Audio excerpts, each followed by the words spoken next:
Marxist communist പാർട്ടിയുടെ പോഷക സംഘടന എന്ന് പറയാവുന്ന SFI വിദ്യാർത്ഥി സംഘടന അതിൽ പ്രവർത്തിച്ച് നേതൃസ്ഥാനത്തെത്തിക്കഴിഞ്ഞാൽ പരീക്ഷ എഴുതാതെയും ക്ലാസ്സിൽ കയറാതെയും ഒക്കെ ബിരുദാനന്തര കോഴ്സുകൾ വരെ പൂർത്തിയാക്കാമെന്ന ഒരു സ്ഥിതിവിശേഷമാണ് ഇന്ന് കേരളത്തിൽ നിലനിൽക്കുന്നത്.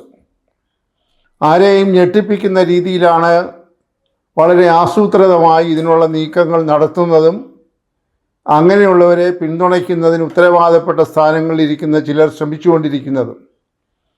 അതിൻ്റെ ഏറ്റവും ഒടുവിലത്തെ ഉദാഹരണമാണ് ചരിത്രപ്രസിദ്ധമായിട്ടുള്ള എറണാകുളം മഹാരാജാസ് കോളേജിൽ ഇപ്പോൾ നടന്നിരിക്കുന്നത് അല്ലെങ്കിൽ നടന്നുകൊണ്ടിരിക്കുന്നത്. മഹാത്മാഗാന്ധി സർവകലാശാലയോട് അഫിലിയേറ്റ് ചെയ്തിരുന്ന ഈ പറയുന്ന ചരിത്രപ്രസിദ്ധമായിട്ടുള്ള എറണാകുളം മഹാരാജാസ് കോളേജ് ഇപ്പോൾ ഓട്ടോണമസ് പദവിയുള്ള ഒരു കോളേജായിട്ടാണ് അറിയപ്പെടുന്നത്. കേരളത്തിലെ സർക്കാർ കോളേജുകളിൽ ഒരേ ഒരു കോളേജ് എന്ന രീതിയിൽ മാത്രം ഈ മഹാരാജാസ് കോളേജ് ഓട്ടോണമസ് പദവി അനുഭവിച്ചുകൊണ്ടിരിക്കുകയാണ്. ഓട്ടോണമസ് കോളേജിൻ്റെ പ്രത്യേകത എന്ന് പറഞ്ഞാൽ ആ കോളേജുകൾക്ക് പാഠ്യക്രമം നിശ്ചയിക്കാം, പരീക്ഷാ സമ്പ്രദായം നിശ്ചയിക്കാം, മൂല്യക്രമവും ഹാജർ തുടങ്ങിയതായിട്ടുള്ള വ്യവസ്ഥകളുമെല്ലാം അവർക്ക് തന്നെ നിർദ്ദേശിക്കാവുന്നതാണ്. അതനുസരിച്ച് അത് പൂർത്തിയാക്കുന്ന വിദ്യാർത്ഥികളെ ബിരുദങ്ങൾ നൽകുന്നതിന് ശുപാർശ ചെയ്തു കഴിഞ്ഞാൽ ബന്ധപ്പെട്ട സർവകലാശാലയ്ക്ക് ആ ബിരുദം നൽകുക എന്ന ചുമതല മാത്രമേ ഉള്ളൂ.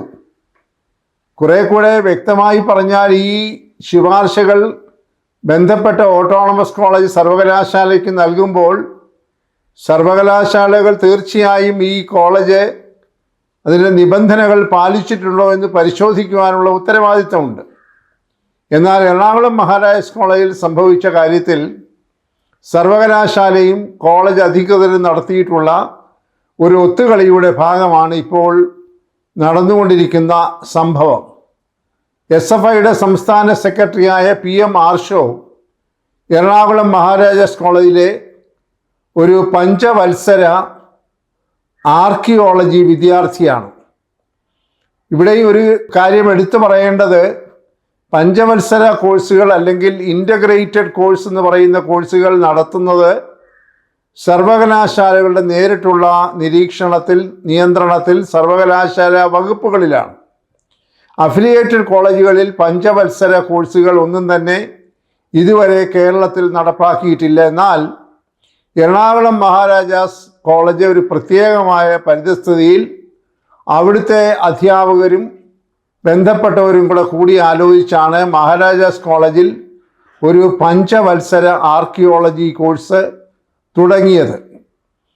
അത് കേരളത്തിലെ മറ്റൊരു കോളേജിലുമില്ല. അവിടുത്തെ അതിൻ്റെ പാഠ്യക്രമം നേരത്തെ പറഞ്ഞതുപോലെ നിശ്ചയിക്കുന്നതും പരീക്ഷാ സമ്പ്രദായവും രീതിയും എല്ലാം നിശ്ചയിക്കുന്നത് ആ കോളേജിലെ വകുപ്പ് അധ്യാപകരും വകുപ്പ് അധ്യക്ഷൻ്റെ മേൽനോട്ടത്തിൽ പ്രവർത്തിക്കുന്നവരുമാണ്. അവിടെ ഈ PM ആർഷോ എന്ന് പറയുന്ന വിദ്യാർത്ഥി ഇപ്പോൾ 7ാം സെമസ്റ്ററിലേക്ക് പ്രവേശനം നേടിയിരിക്കുകയാണ്. ഇവിടെ 7ാം സെമസ്റ്റർ എന്ന് പറയുമ്പോൾ പഞ്ചവത്സര കോഴ്സുകൾക്കാകെയുള്ളത് 10 സെമസ്റ്ററുകളാണ്. 6ാം സെമസ്റ്റർ വിജയകരമായി 120 ക്രെഡിറ്റോടുകൂടി പൂർത്തിയാക്കുമ്പോൾ ആ വിദ്യാർത്ഥിക്ക് BA ബിരുദവുമായി വേണമെങ്കിൽ പുറത്തു പോകാം.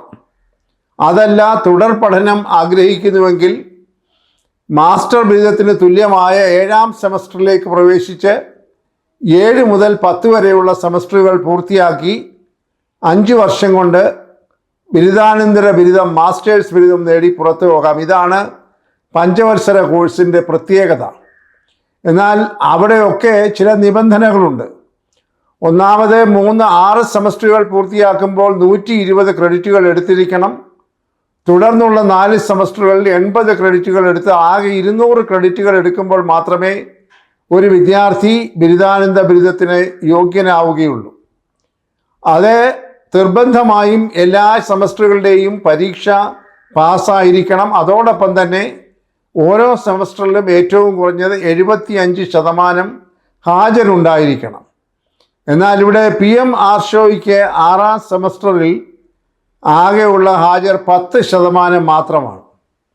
മാത്രവുമല്ല, അദ്ദേഹം 6ാം സെമസ്റ്റർ പരീക്ഷ പാസ്സാകാതെ 7ാം സെമസ്റ്ററിലേക്ക് പ്രവേശിക്കുവാൻ അവിടുത്തെ കോളേജ് അധികൃതർ അനുവാദം നൽകിയിരിക്കുകയാണ്, അങ്ങനെ പ്രവേശിപ്പിച്ചിരിക്കുകയാണ്.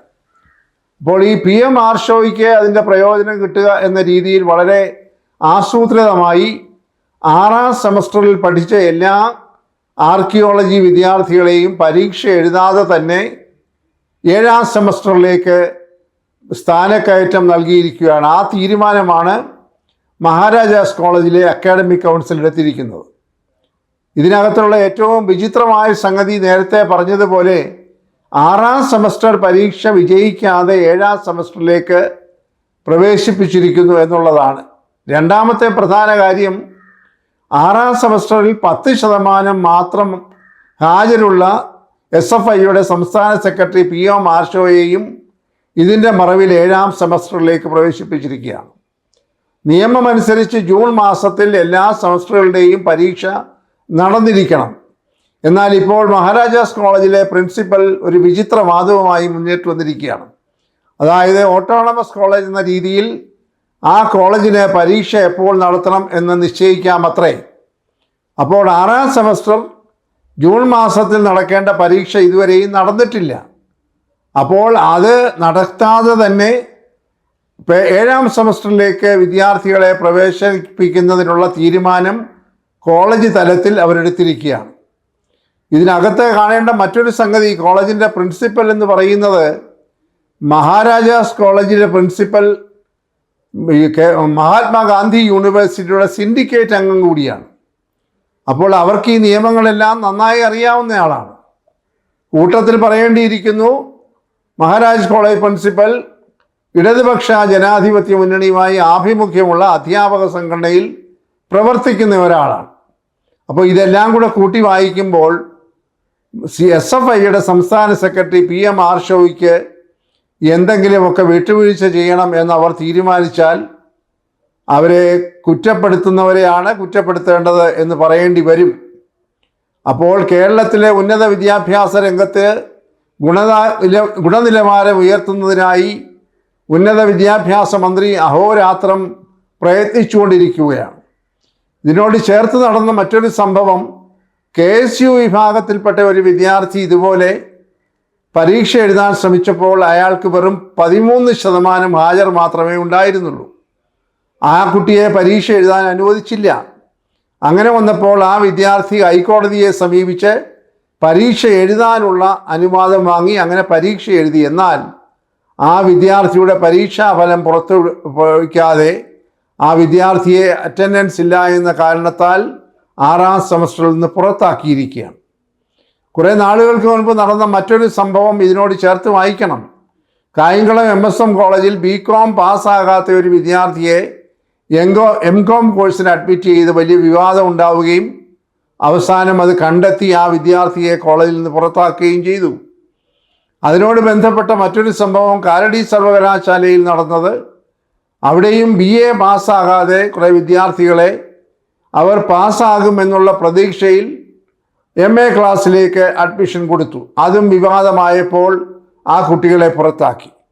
ഇങ്ങനെയുള്ള ഒരു പരിസരത്ത് നിൽക്കുമ്പോഴാണ് മഹാരാജാസ് കോളേജ് പോലെയുള്ള ഒരു കോളേജ്, ഓട്ടോണമസ് കോളേജ് എന്ന പദവിയുടെ മറവിൽ ഈ തരം ചട്ടവിരുദ്ധമായ നടപടികൾ സ്വീകരിച്ചതും അതിനെ ന്യായീകരിക്കുവാനായി ഒരു പ്രിൻസിപ്പലും ചില അധ്യാപകരും രംഗത്ത് വന്നതും. ഇത് കടുത്ത അനീതിയും ചട്ടലംഘനവുമാണ്.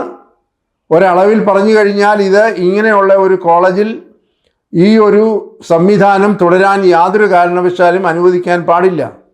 ഇത് UGCയുടെ ശ്രദ്ധയിൽപ്പെട്ട് കഴിഞ്ഞാൽ ഒരു പക്ഷേ കോളേജിൻ്റെ ഈ ഓട്ടോണമസ് കോളേജ് എന്ന പദവി പോലും നഷ്ടപ്പെടാനുള്ള സാധ്യതയുണ്ട്. ഇപ്പോൾ ഏറ്റവും ഒടുവിൽ കിട്ടുന്ന വാർത്ത 2014 ശേഷം എറണാകുളം മഹാരാജാസ് കോളേജിൻ്റെ ഓട്ടോണമസ് പദവി പോലും നഷ്ടപ്പെട്ടിരിക്കുന്നു എന്ന ഒരു വാർത്തയും ഇപ്പോൾ മാധ്യമങ്ങളിലൂടെ പുറത്തു വരുന്നുണ്ട്. കാരണം യഥാസമയം ഇതിൻ്റെ തുടർ അവകാശത്തിന് വേണ്ടി അതിൻ്റെ ബന്ധപ്പെട്ട രേഖകൾ സമർപ്പിക്കാത്തതിൻ്റെ പേരിൽ അത് ഓട്ടോണമസ് പദവിയുടെ പുറത്ത് നിൽക്കുന്നു എന്ന് ഉള്ള വാർത്ത വന്നിരിക്കുന്നു. ഇതെല്ലാം വളരെ സങ്കീർണമായിട്ടുള്ള വിഷയങ്ങളാണ്. കോളേജിൻ്റെ അഭിമാനത്തിന് ചേർന്നതല്ല. വളരെ വില കുറഞ്ഞതായിട്ടുള്ള ഈ തരം നടപടികൾ ഉന്നത വിദ്യാഭ്യാസ രംഗത്ത് വെച്ചുപൊറിപ്പിക്കാൻ പാടില്ല. വിദ്യാർത്ഥികളുടെ കക്ഷി രാഷ്ട്രീയ സ്വാധീനം ഉപയോഗിച്ചുകൊണ്ട് വിദ്യാഭ്യാസ സമ്പ്രദായത്തെ ആകെ തകിടം മറിക്കുന്ന ഇത്രയും ഹീനമായ നീചമായ നടപടികൾക്ക് അധ്യാപകരും പ്രിൻസിപ്പലും ഒക്കെ കൂട്ടുനിൽക്കുന്നതും വളരെ അപലപനീയമാണ്. നേരത്തെ സൂചിപ്പിച്ചതുപോലെ ചരിത്രപ്രസിദ്ധമായിട്ടുള്ള മഹാരാജാസ് കോളേജിൽ ഈ തരത്തിലുള്ള അഴിമതികളും ക്രമക്കേടുകളും ഒരിക്കലും നടക്കാൻ പാടില്ലാത്തതാണ്. അക്കാദമിക സമൂഹം ഇതിനെ വളരെ ആശങ്കയോടുകൂടെയാണ് കാണുന്നത്. ഇതിന് ഉത്തരവാദപ്പെട്ട ആളുകളെ തീർച്ചയായും നിയമത്തിൻ്റെ മുൻപിൽ കൊണ്ടുവരണം. ഈ ഒരു സമ്പ്രദായം അവസാനിപ്പിക്കാൻ കർശനമായ നിർദ്ദേശങ്ങൾ സർവകലാശാലയും ബന്ധപ്പെട്ടതായിട്ടുള്ള മറ്റ് സമിതികളും നൽകണം. ഈ തരം സമ്പ്രദായം വെച്ചു പൊറിപ്പിക്കുന്നത് കേരളത്തെ ഉന്നത വിദ്യാഭ്യാസ രംഗത്തിന് വളരെയേറെ കറുത്ത പാടുകൾ ഉണ്ടാക്കുന്നതാണ്. ഇതിൻ്റെ ഗുണനിലവാരത്തെ പോലും സംശയിക്കുന്ന രീതിയിൽ മറ്റുള്ളവർ രംഗത്ത് വന്നു കഴിഞ്ഞാൽ ഇവിടെ പഠിക്കുന്ന വിദ്യാർത്ഥികളുടെ ഭാവി പോലും അന്ധകാരത്തിലാകും എന്ന് തന്നെ പറയേണ്ടിയിരിക്കുന്നു.